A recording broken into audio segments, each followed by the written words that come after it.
ஊடகங்களுக்கும் தமிழ்நாட்டு மக்களுக்கும் இந்த படத்தை தயாரித்த Passion Studios, Sivakarthikeyan Productions, director Sivakumar Murugesan அவர்களுக்கும் அவருடைய அனைத்து தொழில்நுட்ப கலைஞர்களுக்கும் என் கூட நினைத்த அனைவருக்கும் முதல்ல நான் என் நன்றியும் வணக்கத்தை தெரிவித்துக் கொள்கின்றேன். இது ஒரு சக்சஸ் மீட்னா பிரஸோட ஒரு சக்சஸ் மீட் அண்ட் ஒரு உண்மையான சக்சஸை கொண்டாட பெருமையாக இந்த மேடையில் நிற்கிறேன்.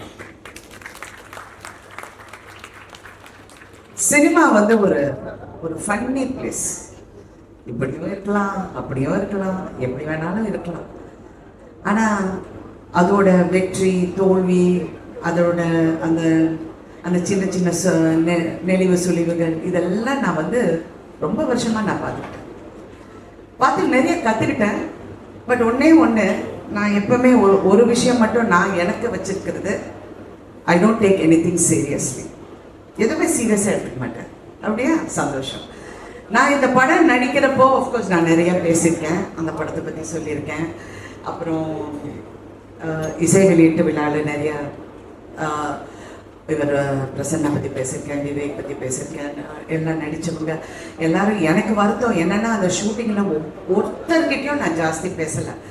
ஏன்னா ஒன்று அந்த வெயிட் என் உடம்புல, இன்னொன்று என் கால் வலி தாங்க முடியல. கண்ணை திறந்தேன்னா அழுதுடுவேங்கிற பயத்தில் கண்ணை மூடிக்கிட்டு அப்படியே உட்காந்துட்டு இருப்பேன். அந்த பாலசரவணன் தான் ஓரளவுக்கு என்கிட்ட பேசலான்னு நினைக்கிறேன், ஏன்னா அவர் என் பக்கத்துலேயே உட்காந்துட்டு இருந்தார். அப்புறம் இவங்களெல்லாம் எனக்கு தெரிஞ்சு கூட எனக்கு அவ்வளோ பேச முடியல. ரேஷனெல்லாம் நான் ரொம்ப அப்ரிஷியேட் பண்ணேன், அப்படி பார்த்துக்கிட்டே இருப்பேன். அப்புறம் இந்த மருமகளாக அந்த 3 பொண்ணுங்களும், ஐயோப்பா என்ன performance, what is this performance, fantastic. இதில் முக்கியமாக இந்த படத்தை பற்றி பேசணும்னா, இது ஒரு உண்மையான சக்ஸஸ்ங்கிறத தாண்டி நிறைய எழுதி வச்சேன். இது இப்போ பிஸ்னஸில் ஒரு பெரிய வெற்றியை கண்டிச்சிருக்கு. எல்லாரும் 50 கோடி 60 கோடின்னு நீங்கள் நினச்சி பாருங்க. இந்த படம் 150 ரூபாய் டிக்கெட்ல இருந்து மாறாமல் இவ்வளோ கலெக்ட் பண்ணியிருக்கு.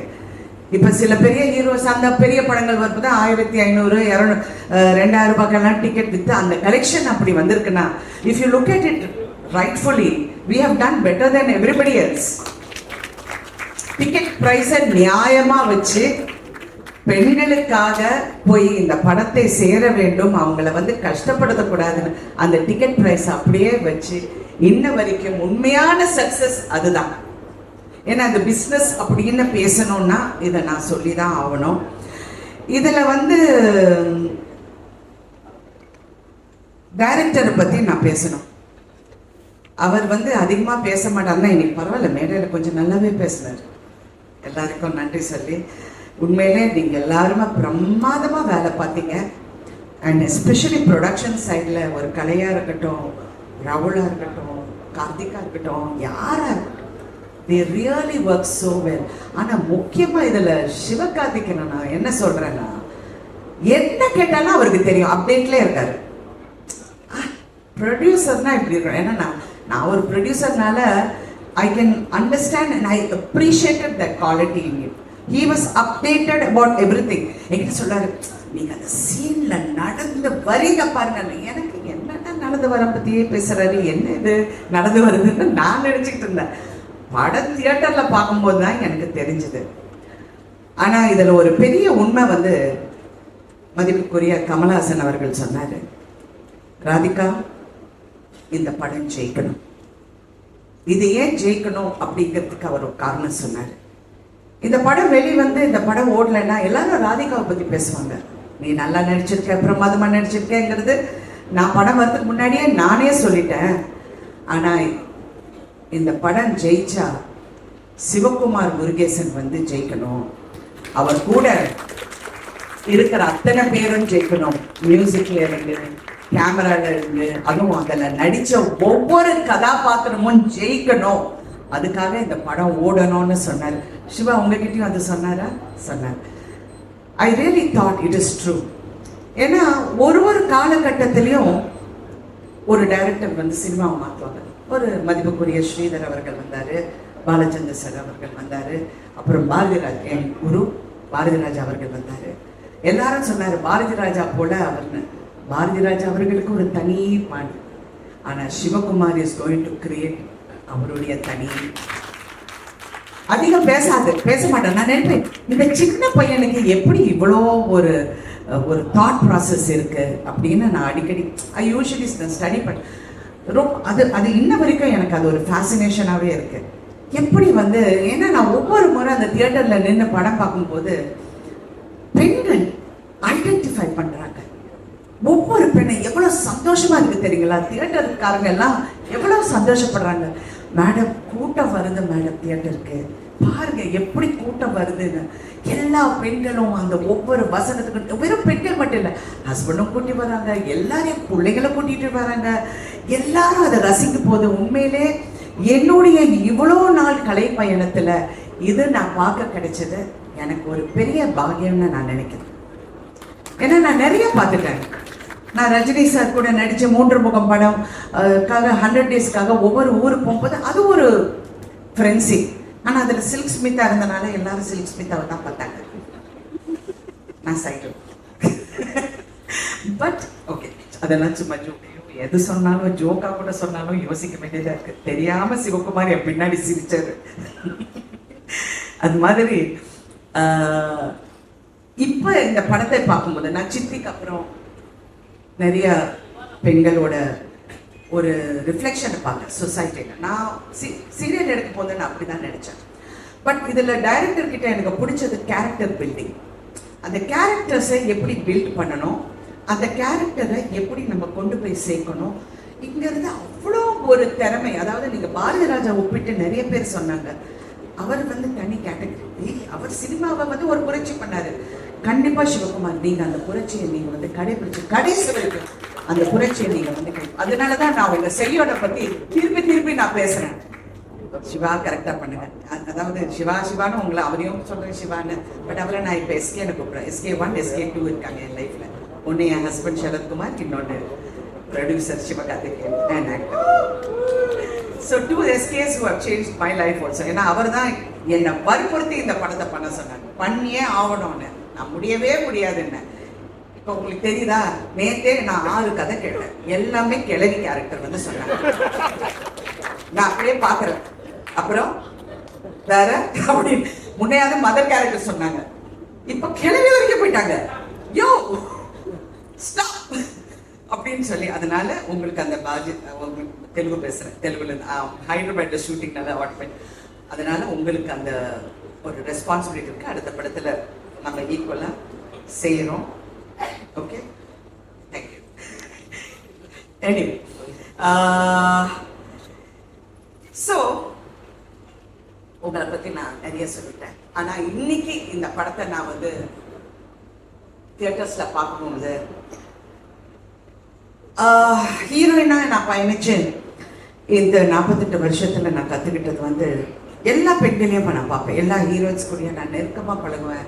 எல்லாரும் எனக்கு ஃப்ரெண்ட்ஸு. எல்லாரையும் பார்க்கும்போது அவங்களுக்குள்ள ஒரு பயம் எப்பவுமே இருக்கும். அடுத்த படம் என்ன, it's a very insecure job, very insecure. அடுத்த படம் என்ன, யங்காக இருக்கணும், அழகாக இருக்கணும், ஸ்லிம்மாக இருக்கணும், வயசு தெரியக்கூடாதுன்னு. எனக்கு ஒரு ஒரு ஒரு ஒரு விஷயம் என் மனசில் ரொம்ப ஆழமாக ஒரு காலத்தில் பதிஞ்சது. எனக்கு அப்போ என்ன ஒரு 25-26 வயசு இருக்கும். என்னுடைய பர்த்டே ஏதோ செட்டில் கொண்டாடுறாங்க. அப்போ ப்ரெஸ்ஸில் நிறைய பேர் வந்தாங்க. அப்போல்லாம் பத்திரிக்கை தானே. ஸோ எல்லாம் அந்த பேனாவும் பேப்பரோட நின்று, மேடம் உங்கள் வயசு என்ன சொல்லுங்கள் மேடம் அப்படின்னாங்க. நான் இப்படி திரும்பி அவரை பார்த்தேன். ஏன்னா ஃபர்ஸ்ட் ஆஃப் ஆல் ஒரு லேடியை வயசை பற்றி கேட்கறது இட்ஸ் அ ரூட் கொஸ்டின் அப்படின்னு நான் நினச்சேன். அவர் என்ன நினச்சாருன்னா, வயசை மறைக்கிறாங்க அப்படின்னு. அவர் பக்கத்தில் இருக்கிற பற்றி வயசை சொல்ல ரொம்ப யோசிக்கிறாங்க போல இருக்கு. I was just looking at him and I was thinking, so இதுதான் என் லைஃபோட சேலஞ்சா? நான் என் வயசை ப்ரூவ் பண்ணணும், என்னுடைய அழகை ப்ரூவ் பண்ணணும், எனக்கு இப்படி பண்ணணும். I don't think that's a challenge for anybody. எல்லாருமே அவங்களுக்குள்ள ப்ரூவ் பண்ணிக்கிட்டாலே போதும். அது if they are a big success, moderate success, எதுவாக இருந்தாலும் success is success. and nothing is as sweet as success, and that is Thai Kelevi today. Such a wonderful success, a true success, women success, empowerment success. I really feel ரொம்ப ப்ரௌடாக இருக்குது. இந்த மாதிரி ஒரு படத்தில் நடித்து எல்லா பெண்கள் வந்து பாராட்ட போகுது. ஒன்று நான் இது வரைக்கும் யாராவது என்னை பாராட்டினா தேங்க்யூ சொல்லுங்கள் சார். சிவகுமார் தாங்க, அவர் தான் ஹீரோ, அவர் தான் எல்லாம். Because that success belongs to you. சின்ன பையன், இன்னொரு சின்ன பையன் சிவகார்த்திகேயன், அதுவும் சுதன சின்ன பையன் சொல்ல முடியாது, இருந்தாலும் ஒரு ஆண்மகன், பேஷன் ஸ்டுடியோஸோட சுதன் அவர்கள். எல்லாருமே நீங்க பெருமைப்படலாம். நிறைய பேரோட கேரியரை நீங்க பெரிய அளவுக்கு லான்ச் பண்ணிருக்கீங்க. இந்த மருமகளா நடிச்ச ஒவ்வொரு பொண்ணுங்களும் என்னால மறக்கவே முடியாது. அதே மாதிரி பாலசரவணன் என்ன நடிச்சார், அதுவும் இவங்க இருக்காங்களே இந்த நம்ம பிசிஸ், அப்புறம் அந்த கருப்பன் அந்த சாமியார் என்ன கங்கலா ரெடிகளரா, அவரு எல்லாருமே தான் இவரு, எல்லாருமே எல்லாருடைய கேரியரையும் நீங்க நினைச்சு பாருங்க. This is another phase in films. Cinema இண்டஸ்ட்ரியே கன்ஃபியூஸ் ஆயிருக்கு.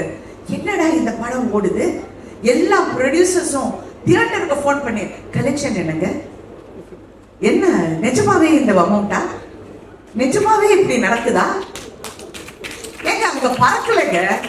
நான் வேற தெரியாம இந்த ரஜினி சார் பண்ண வேண்டிய படம்னு சொல்லிட்டேன். நான் சொன்னது கேரக்டர் வாய்ஸ், அது அவருக்காக நிறைய ட்வீட் பண்ணியிருக்கலாம். யாருமே பறக்கலையே. ரஷ்யால இருந்து நான் டான்சஸ் கொண்டு வரலையே. என்ன இது இந்த படம் ஓடுதுன்னு இட் இஸ் கிங். ஸோ உண்மை என்னென்றால் கண்டென்ட் இஸ் கிங். அதை பேக்கேஜ் பண்றதும் இன்னொரு கிங், சிவகார்த்திக் கிங். ஐயோ ஏதாவது சூட் என்ன சர்ச்சை செஞ்சிருவாங்க, வேண்டாம் எல்லாரும் பயந்து பேச வேண்டியதா இருக்கு. ஸோ எனிவே இன்னைக்கு வந்து இதெல்லாம் பார்க்கும்போது ரொம்ப சந்தோஷம். சிவா, ரெண்டு சிவாக்கும் இந்த ஆர்டிஸ்ட்க்கு எல்லாமே I am really very happy for them. எனக்கு உண்மையில நான் நிறைய பார்த்துட்டேன், நான் நிறைய வெற்றியை பார்த்துட்டேன், நிறைய விஷயங்கள் தாண்டி வந்துட்டேன். அவங்கள பார்க்க போகுது ரொம்ப சந்தோஷம். அங்கே சைனீஸ் டாக்டராக ஒர்க் பண்ணார் பாருங்க, அவர் வந்து ஒரு உண்மையை மறைச்சிட்டாரு. அவர் சரத்குமாரோட காலேஜ் மேட். நான் அன்னைக்கு பார்க்குறேன், ஆமா டே என்னடா அப்படிங்கிற, என்ன டாவா யார் அது அப்படின்னு பார்த்தா இப்படி. அதனால என் கணவர் கிட்ட சொன்னேன், நீங்க என்னை ஏமாத்திட்டீங்க, ஏதோ வயசெல்லாம் மறைச்சு ஏதோ கல்யாணம் பண்ணிட்டீங்க போல இருக்கு. எல்லாம் வேற சைஸ்ல இருக்காங்க, வேற ஹைட்ல இருக்காங்க, but college mate. Thank you so much for entertaining. Thank you so much. Thank you. இன்னொரு விஷயம் வந்து இந்த படத்துல ஒரு ஹைலைட், தவறு எங்க நடந்தாலும் அதை நம்ம தட்டி கேட்கலன்னா அந்த தவறுக்கு உடந்தையா போற மாதிரி இருக்கும். ஒவ்வொரு கேரக்டரும் தவற உணர்றாங்க அவங்கவுங்க விதத்துல. எனக்கு அது ரொம்ப பிடிச்சிருக்கு. அது மருமகளா இருக்கட்டும், அந்த சின்ன அடுத்த கேரக்டர்ஸா இருக்கட்டும், கங்காரடிகளாக இருக்கட்டும், அந்த தவறை எப்படி உணர்றாங்க அதுதான் இது. ஏன்னா சமீப காலமா நான் பார்க்கும்போது சொசைட்டில இவ்வளோ மாற்றம் இருக்கா, இவ்வளோ முட்டாளுங்க இருக்காங்களா, இவ்வளோ எம்பத்தி, அதாவது ஒரு மனசுக்குள்ள ஒரு சிம்பத்தி இல்லாம நிறைய பேர் இருக்காங்களா அப்படிங்கிற ஒரு பயம் வந்தது. சினிமா வந்து ஒரு சமுதாயத்தை கெடுக்குதா அப்படிங்கிற ஒரு கேள்வியும் வருது. ஏன்னா நம்ம வீட்லயும் பிள்ளைங்க இருக்காங்க, எல்லாரும் இருக்காங்க. கலையை நீங்க அப்படியே நெளியறீங்க, நான் ஒன்றும் தவறா சொல்ல மாட்டேன். பட் எனக்கு அந்த ஒரு அச்சம் எப்பவுமே இருந்தது.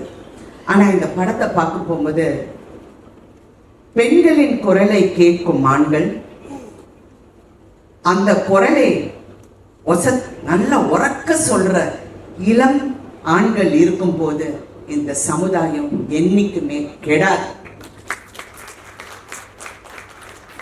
It is true. எனக்கு பயமா இருக்கு ஒவ்வொரு பேசுறது, சில பிள்ளைங்க பேசுறத பார்த்தா எனக்கு வைரல், ஐயோ இவங்கெல்லாம் வீட்டுல போய் எப்படி இருக்காங்க அந்த மாதிரி எல்லாம் நினைக்க தோணுது. But no. So press also has to be responsible.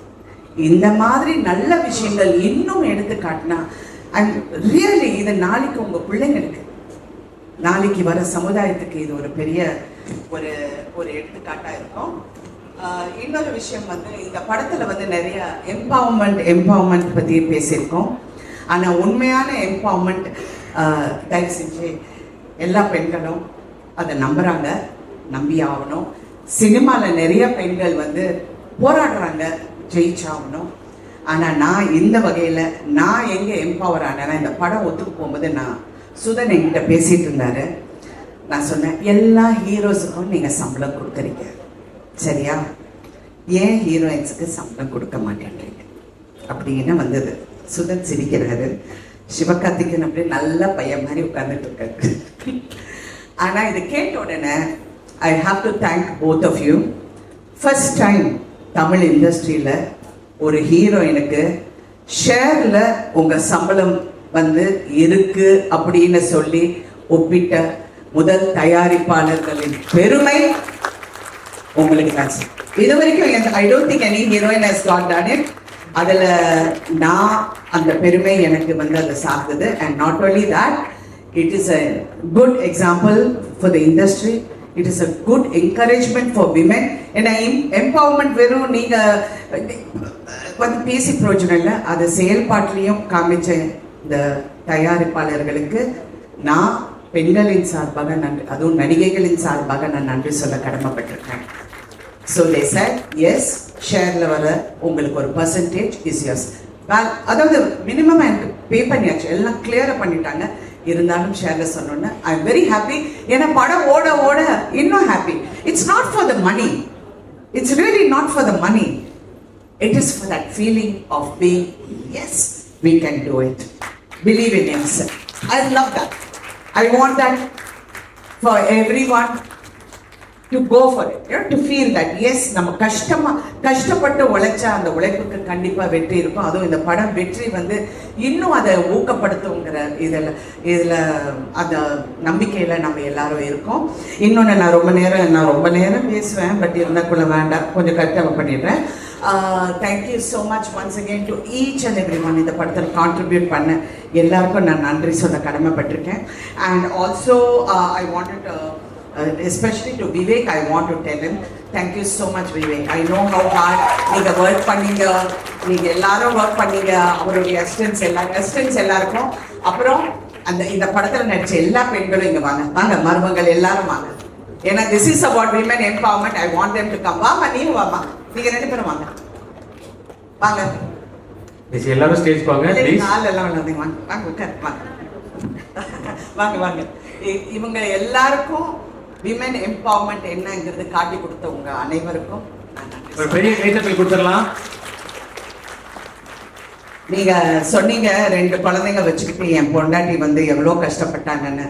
அந்த மாதிரி உணர்ற எல்லா ஆண்களுக்கும் வெற்றி நிச்சயம். மனைவியும் பிள்ளைங்களும் என்னைக்குமே நீங்க மறக்கக்கூடாது. இந்த மாதிரி பெண்கள் இருக்கிற வரைக்கும் சமுதாயம் கெட்டு போகாது என்கிற மறுபடியும் கூறி thank you so much once again. And நான் வந்து அடுத்தது என்னுடைய இளம் தயாரிப்பாளர் சிவகார்த்திகேயன் அவர்கள் பேச போறாரு. அடியே ஒரே நிமிஷம். நான் அந்த படத்தை வந்து ரொம்ப வாழ்த்திருக்கேன். OG is back.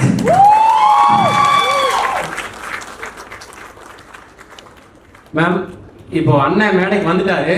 இப்போ இன்னொரு முக்கியமான நபர் உங்களை பார்க்க வந்திருக்காங்க. அதனால தான் நடுவில் இன்டர்ட் பண்ணேன். அவரையும் கூப்பிட்டுலாமா மேம்? அண்ணன் கூப்பிட்டுலாமா? ஸோ ஒரு சர்ப்ரைஸ் கெஸ்ட்டு. ஆமாம் மேம், உங்களுக்கு தான்.